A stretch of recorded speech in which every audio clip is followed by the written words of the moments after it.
नमस्कार बच्चों। बच्चों आज हम लोग पढ़ेंगे post fertilization events. Post fertilization events में यानी जो फर्टिलाइजेशन के बाद के इवेंट्स हैं, यानी पॉलिनेशन हो गया, पॉलिनेशन के बाद में सिंगेमी हो गई, सिंगेमी के बाद ट्रिपल फ्यूजन भी हो गया, यानी पूरा डबल फर्टिलाइजेशन जब कंप्लीट हो गया तो उसके बाद के कौन कौन से इवेंट्स होते हैं उनको हम लोगों को डिस्कस करना है। बच्चों इसमें जब फर्टिलाइजेशन हो जाता है तो उसके बाद का जो इवेंट्स, पहला इवेंट्स होता है वो है डेवलपमेंट ऑफ एंडोस्पर्म। फिर दूसरा इवेंट होता है डेवलपमेंट ऑफ एम्ब्रियो, यानी एम्ब्रियो डेवलप होगा। उसके बाद फिर होता है maturation of seed, seed mature होगा। और जब सीड मैच्योर हो जाएगा तो फिर ओवरी जो होगी ये कन्वर्ट हो जाएगी किसमें? फ्रूट्स में। अब एक एक करके हमें डिस्कस करना है। पहला इवेंट क्या है? Formation of endosperm. बच्चों जो ट्रिप्लॉइड सेल होता है, 3N सेल होती है, और ये 3N cell endosperm nucleus, primary endosperm nucleus, और जो सेंट्रल सेल थी इसको आप प्राइमरी एंडोस्पर्म सेल बोला था। ये सेल क्या करती है? 3 तरीके से डिवाइड कर सकती है, 3 टाइप्स का हो सकता है। फ्री न्यूक्लियर में क्या होता है कि केवल पहले न्यूक्लियस डिवाइड किया, न्यूक्लियस ही लगातार देखिए डिवाइड कर रहा है, कोई सेल वॉल फॉर्मेशन नहीं हो रहा है इसको। और सेल वॉल फॉर्मेशन बिल्कुल एंड में, लास्ट में सेल वॉल फॉर्मेशन होगा, इसे फ्री न्यूक्लियर बोलते हैं। सेलुलर एंडोस्पर्म में क्या होता है कि सेल वॉल फॉर्मेशन होता है, जैसे पहला न्यूक्लियस डिवीजन हुआ followed by this wall formation. देखिए पूरा वॉल फॉर्मेशन हो रहा है। हेलोबियल ये दोनों का मिक्स होता है, सेलुलर भी है, पहले सेलुलर भी हो रहा है, सेलुलर सेल वॉल फॉर्मेशन हो रहा है, और उसके बाद फिर 2 सेल बन गई और उसके बाद में अलग अलग कंपार्टमेंट में फ्री न्यूक्लियर डिवीजन हो रहा है, यानी पहले first cellular and then free nuclear. अब आगे देखिए बहुत ही इंपॉर्टेंट बातें हो रही हैं कि एंडोस्पर्म डेवलप होता है, ये जो एम्ब्रियो डेवलपमेंट से पहले। देखो एंडोस्पर्म जो डेवलप होता है ये बिफोर द एम्ब्रियो डेवलप होने से पहले ये डेवलप होता है। और बच्चों ये बहुत ही इम्पोर्टेंट बात है कि एम्ब्रियो का डेवलपमेंट जो है एंडोस्पर्म के डेवलपमेंट से पहले होता है। तो उसका फायदा क्या है? उसका फायदा ये है कि जो एंडोस्पर्म है ये एम्ब्रियो डेवलप होगा तो उसको क्या कर देगा? उसको न्यूट्रिशन प्रोवाइड करेगा, और ये न्यूट्रिशन मिलता रहेगा डेवलपिंग एम्ब्रियो को। फिर आगे बात करते हैं। आप देखिए प्राइमरी एंडोस्पर्म न्यूक्लियस जो है डिवाइड किया रेपिडेटली, फ्री न्यूक्लियर बनाया, वही बात हो गई, और ये इसको कहते हैं nuclear division, nuclear endosperm. Next बनती है, फिर सेलुलर होता है, सेलुलर बन जाता है, यानी फ्री न्यूक्लियर हुआ उसके बाद सेलुलर हो गया। एंडोस्पर्म दो तो ये भी हो सकता है कि जो एंडोस्पर्म पहले बनेगा, ये तो बात क्लियर हो गई कि एंडोस्पर्म पहले बनेगा फिर एम्ब्रियो डेवलप होगा, क्योंकि न्यूट्रिशन देना है डेवलपिंग एम्ब्रियो को। एंडोस्पर्म क्या होगा कि या तो ये फुल्ली कंज्यूम हो जाएगा, हाँ, जैसे कि पी में और बीन में, तो इनमें फूड कॉटिलेडन में स्टोर होता है, या रिटेन करता है कुछ सीड के अंदर, और रिटेन करता है। तो रिटेन करने में क्या होता है कि ये जैसे कि कोकोनट और कैस्टर में, अभी कोकोनट सीड को आगे डिस्कस करेंगे। देखो कोकोनट को देखा होगा आपने, जो कोकोनट वाटर होता है बच्चों, बहुत पूछा जाता है, जो टेंडर कोकोनट होता है, कोकोनट वाटर जो आपका जो कोकोनट होता है देखा होगा, तो ये कोकोनट वाटर और कुछ नहीं है, ये फ्री न्यूक्लियर एंडोस्पर्म है। बहुत ही न्यूट्रिटिव होता है क्योंकि फ्री न्यूक्लियर एंडोस्पर्म है। दूसरा जो व्हाइट कॉर्नेल होता है उसमें, नारियल में, कोकोनट में, है ना, जो गरी का गोला आता है वो होता है क्या? Cellular endosperm. देखो नारियल, ये हरा वाला नारियल है बेटा, बाहर से आउटर ये फ्रूट कोट है, एपिकार्प। मीजोकार्प है ये क्वायर जो बनती है फाइब्रस। इंडोकार्प इसमें, ये इंडोकार्प हार्ड होती है, हार्ड, बिल्कुल हार्ड होती है ये इंडोकार्प इसकी। और जब इसको इंडोकार्प तोड़ते हो तो सीड कोट, पतली बहुत ही सीड कोट, और ये जो वाइट वाइट कार्नल निकलता है, ये वाइट फ्लैश सॉलिड एंडोस्पर्म है ये। और कोकोनट जो भरा हुआ है इसके अंदर वो लिक्विड एंडोस्पर्म है। अब बच्चों हम लोग बात करेंगे एम्ब्रियो कैसे डेवलप होता है, development of embryo. Development of embryo का बेसिक क्या होता है कि ये जो एम्ब्रियो डेवलप होता है ये माइक्रोपाइलर एंड पे हो। सबसे पहला ही क्वेश्चन कि किस जगह पर एम्ब्रियो डेवलप होता है, माइक्रोपाइलर एंड पे या चैलेंजर एंड पे, तो क्या बोलना है, माइक्रोपाइलर एंड पे एम्ब्रियो सैक का, ठीक। और जाइगोट जो होता है कि ये पहला बनता है, इसमें जाइगोट जब डेवलप होता है तो प्रो एम्ब्रियो, पहले बना प्रो एम्ब्रियो, और प्रो एम्ब्रियो देन ग्लोबुलर, पहले ग्लोबुलर, और ग्लोबुलर से फिर हार्ट शेप, हार्ट शेप से फिर मेच्योर एम्ब्रियो। और ये कई बार पूछा गया बेटा, फिगर देखो ध्यान से, ये फिगर रख दिया जाए तो बोला ग्लोबुलर एम्ब्रियो। जाइगोट है, डिवाइड किया, 2 सेल किया, सेल बीच में सस्पेंसर बन गया और यहीं से एम्ब्रियो ये पूरा डेवलप हुआ ये।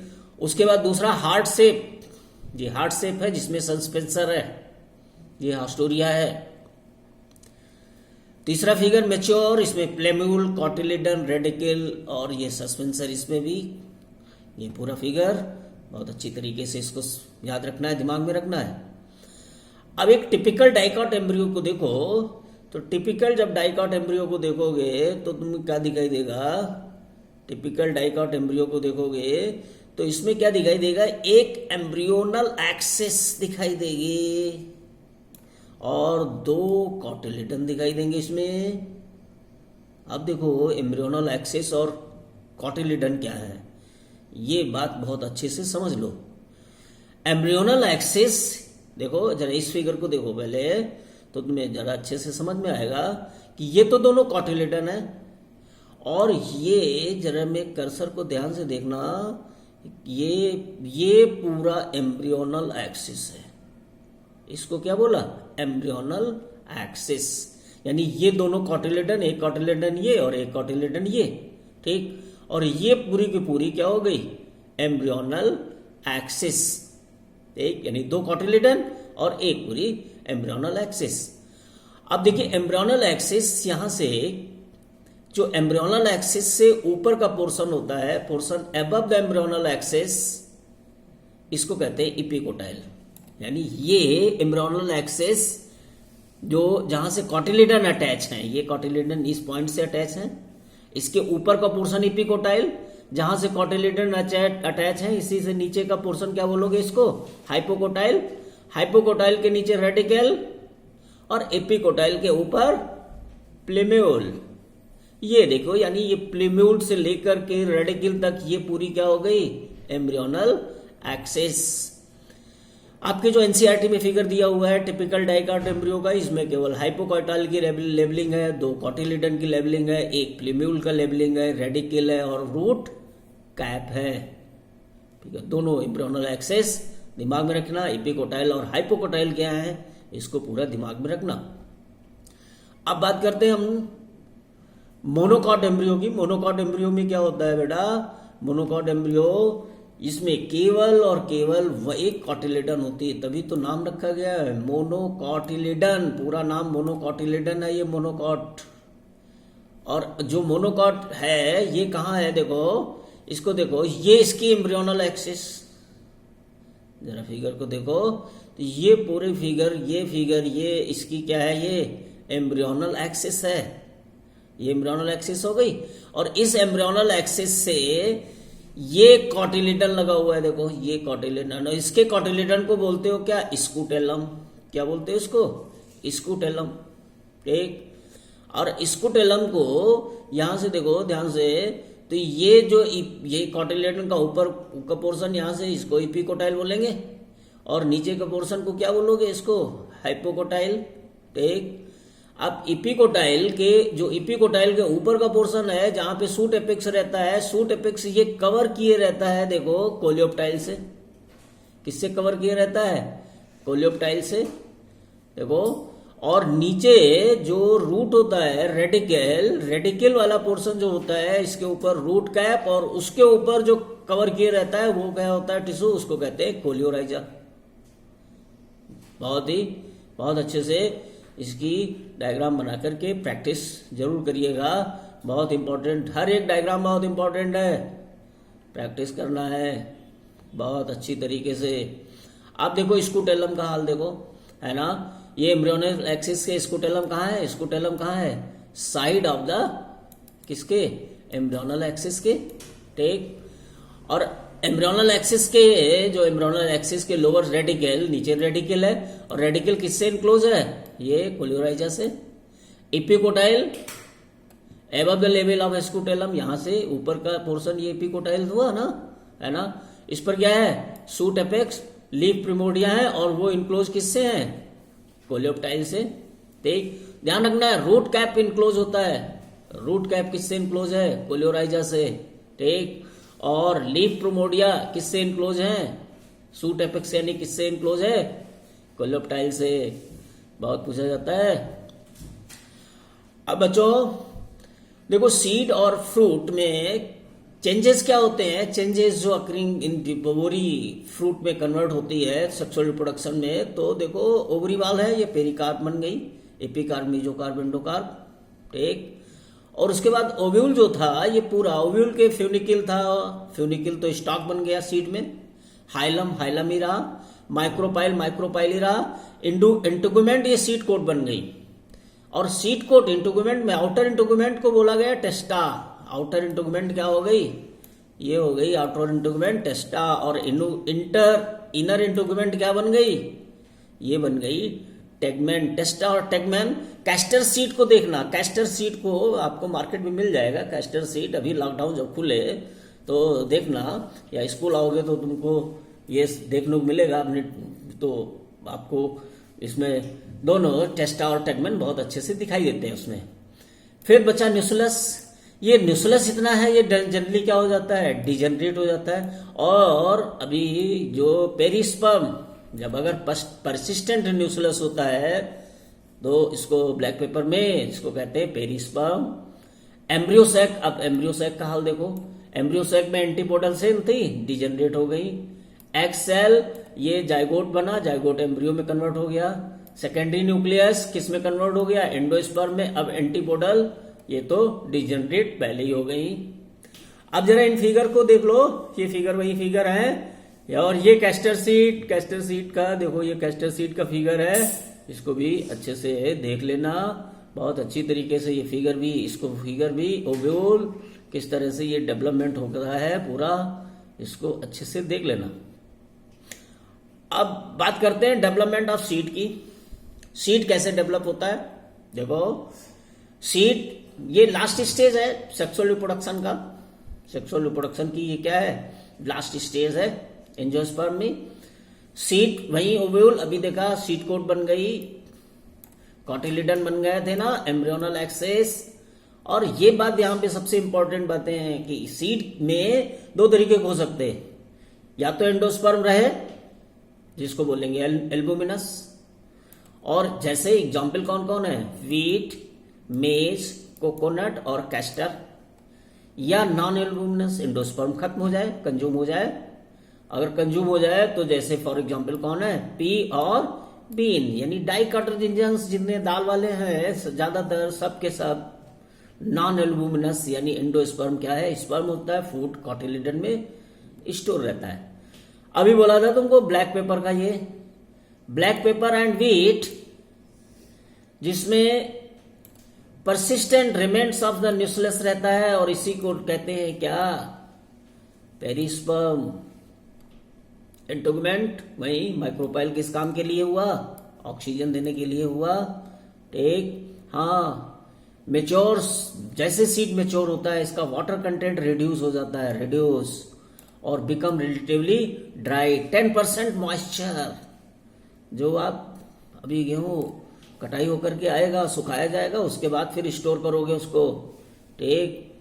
और ये मॉइस्चर जैसे लॉस होता है, सीड में भी इंटर किसमें इंटर कर जाता है, वो डॉर्मेंसी। डॉर्मेंसी बहुत जरूरी है सीड के लिए, बहुत। क्यों डॉर्मेंसी जरूरी है, इसके बहुत ही अच्छे से समझिएगा कि ये डॉर्मेंसी क्यों जरूरी है। डॉर्मेंसी नहीं होती तो सीड अभी मई जून में ये आपके गेहूं कट के आ रहा है और फिर ये क्या इसी समय जर्मिनेट कर जाता ना, ये डॉर्मेंसी में जाना बहुत जरूरी है। और तभी ये नवंबर में फेवरेबल कंडीशन आएंगी। और जब फेवरेबल कंडीशन कौन कौन सीड जर्मिनेशन के लिए, adequate moisture 1, oxygen 2 and suitable temperature 3, seed को जर्मिनेट होने के लिए। एक और question, what are the advantage of the seeds to the angiosperms. Angiosperms के लिए क्या एडवांटेज है? देखो, जैसे ही रिप्रोडक्टिव प्रोसेस जब चलती है तो पॉलिनेशन और फर्टिलाइजेशन दोनों प्रोसेस ये इंडिपेंडेंट होती है वाटर, और seed formation is more dependable. यानी दोनों की प्रोसेस कैसे हैं, ये वाटर इंडिपेंडेंट है, ठीक। और सीड फॉर्मेशन ये इससे बहुत अच्छी तरीके से ये सीड फॉर्मेशन होने से क्या है, पॉलिनेशन और फर्टिलाइजेशन दोनों के लिए वाटर की जरूरत नहीं पड़ती है। दूसरा है, सीड बनने से क्या होता है कि इसके पास better strategy for the dispersal to the new habitat और कॉलोनाइज टू न्यू एरिया में कॉलोनाइज हो सकता है। दूसरा सीड, तीसरा है सीड के अंदर रिजर्व फूड होता है। सीड के अंदर क्या होता है, और रिजर्व फूड होने के लिए यंग सीडलिंग जो है वो नरिश करता है until they capable of photosynthesis, अपनी जब तक फोटोसिंथेसिस न कर ले तब तक के लिए। हार्ड सीड कोट जो होती है सीड में, वो क्या करती है, प्रोटेक्टिव होती है, ठीक। और सेक्सुअल रिप्रोडक्शन से सीड में ये फायदा है कि सीड में न्यू जर्मिनेशन कॉम्बिनेशन भी बन जाते हैं, ठीक। हाँ देखो, अभी बोल रहे थे कि आपको ये देखो, dehydration and dormancy of the mature seed is crucial for the storage of seed. Question है एक आपके लिए, ये सोचिएगा इसके बारे में। Can you imagine agriculture in the absence of seed और in the presence of seed which germinate straight away soon after the formation of and can not be stored. अब एक बड़ा इंपॉर्टेंट और भी है, वाइबिलिटी ऑफ सीड। सीड की viability क्या होती है, कितने दिन तक जिंदा रहता है। कुछ इन फ्यू स्पीसीज, अब भैया इसके लिए जरा कुछ टर्म ध्यान रखना। In few species loss viability within few months, देख रहे हैं। In large number of species for several years, देख रहे हैं बेटा। In some seeds alive 100 of years, देखो फ्यू में फ्यू मंथ के लिए, लार्ज नंबर में सेवरल ईयर्स जिंदा रहते हैं, और some seeds remain alive 100 years. Oldest seed lupine है, lupine arcticus excavated from the Arctica tundra, seed germinate in the and flowered after and estimate record 10,000 years of dormancy के बाद। और एक और बेटा, 2000 year old viable seeds in a dead palm phoenix dactylifera discovered during the archaeological excavation at the King Herald place near the dead seed. ये दोनों ही data इनको दिमाग में रखिएगा और ये बहुत ही इंपॉर्टेंट है। कुछ क्वेश्चंस हैं, सोचिएगा इनके बारे में। How many eggs present in an embryo sac, how many embryo sac are present in ovule, how many ovules are present in an ovary, how many ovaries are present in a typical flower। बच्चों अब आगे हम लोग बात करेंगे development of fruit, parthenogenesis, apomixis और parthenocarpy.